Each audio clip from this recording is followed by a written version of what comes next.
હોસ્પિટલનું નામ હતું 3 star hospital and ICU trauma centre. પણ આ 3 સ્ટાર નહીં, થર્ડ ક્લાસ હતી, એટલે કે બોગસ હોસ્પિટલ હતી. રાજ્યમાં નકલીની તો બોલબાલા છે જ, તેમાં અમદાવાદમાં વધુ એક બોગસ હોસ્પિટલનો પર્દાફાશ થયો છે. એમ કહીએ કે ભૂતિયા હોસ્પિટલનો પર્દાફાશ થયો છે, કેમ કે આ હોસ્પિટલ સરકારી ચોપડે તો હતી જ નહીં, અને તેમાં જે ડોક્ટરો હતા તે ડિગ્રી વિનાના હતા, એટલે કે એમ જ દર્દીઓની સારવાર કરતા હતા. ત્યારે હાલ તો હોસ્પિટલના માલિક ધર્મેન્દ્ર પટેલને પોલીસે દબોચી લીધો છે. હવે તપાસ કરતા એવું સામે આવ્યું છે કે હોસ્પિટલના સંચાલકો દર્દીઓને ખોટી રીતે દાખલ કરી મેડિક્લેમના નામે છેતરપિંડી કરતા હતા.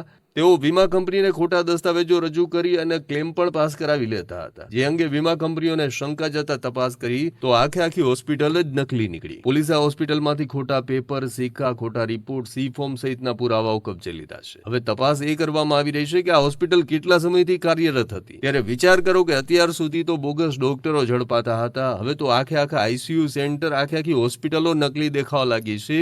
ત્યારે આ વિકાસને કેવો ગણવો તે કહેવું હવે મુશ્કેલ બની ગયું છે.